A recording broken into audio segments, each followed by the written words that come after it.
కర్నూలు సమీపంలో గార్గేయపురంలో విషాదం చోటు చేసుకుంది. భార్యాభర్తల మధ్య కలహాలతో 3 నిండు ప్రాణాలు బలయ్యాయి. తల్లి తన 2 కుమారులను గార్గేయపురం చెరువులో తోసేసి ఓ మహిళ కూడా ఆత్మహత్య చేసుకుంది. అలంపూర్కు చెందిన రాజుతో గార్గేయపురానికి చెందిన రాజేశ్వరికి కొన్నేళ్ల క్రితం వివాహం జరిగింది. వీరికి 6 ఏళ్ల అబ్రహం, 3 ఏళ్ల సుకుమార్ అనే 2 కుమారులు ఉన్నారు. భార్యాభర్తల కలహాలతో రాజేశ్వరి పుట్టిన ఊరు గార్గేయపురంలో కొన్ని రోజులుగా ఉంటోంది. ఈ క్రమంలోనే శుక్రవారం నాడు చెరువులో పిల్లలతో కలిసి దూకేసింది. వారి మృతదేహాలు ఈ రోజు బయటపడ్డాయి. ఈ ఘటనపై పోలీసులు కేసు నమోదు చేసి దర్యాప్తు చేస్తున్నారు.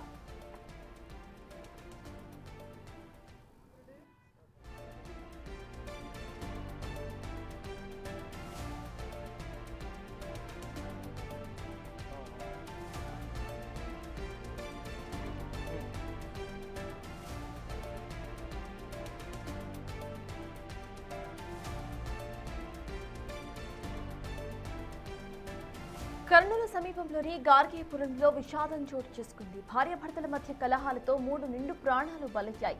తల్లి తన 2 కుమారులను గార్గేయపురం చెరువులో తోసి ఓ మహిళ ఆత్మహత్య చేసుకుంది. అలంపూర్కు చెందిన రాజుతో గార్గేయపురానికి చెందిన రాజేశ్వరికి కొన్నేళ్ల క్రితం వివాహమైంది. వీరికి 6 ఏళ్ల అబ్రహం, 3 ఏళ్ల సుకుమార్ అనే 2 కుమారులు ఉన్నారు. భార్యాభర్తల కలహాలతో రాజేశ్వరి పుట్టిన ఊరు గార్గేయపురంలో కొన్ని రోజులుగా ఉంటోంది. ఈ క్రమంలో శుక్రవారం నాడు చెరువులో పిల్లలతో కలిసి దూకేసింది. వారి మృతదేహాలు ఈ రోజు బయటపడ్డాయి. ఈ ఘటనపై పోలీసులు కేసు నమోదు చేసుకుని దర్యాప్తు చేస్తున్నారు.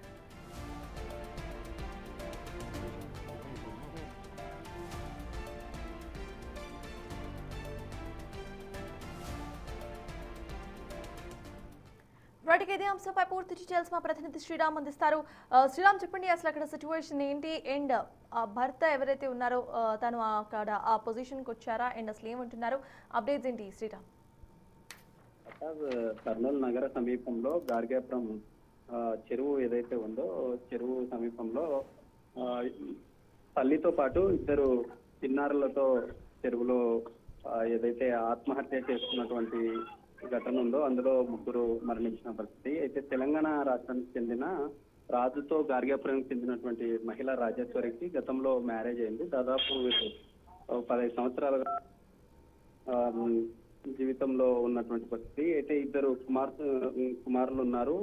ఇటీవల కాలంలో తన భర్త రాజుతో కొంత వాగ్వాదం దిగిన పరిస్థితి.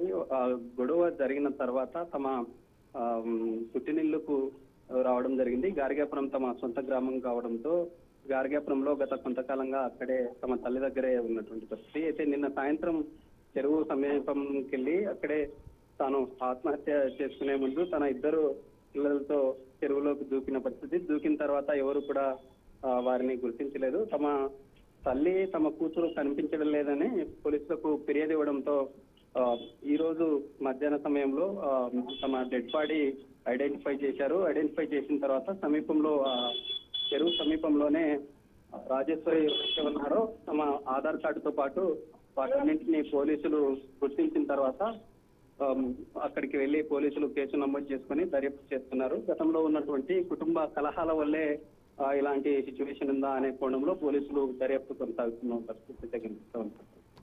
Thank you Sriram.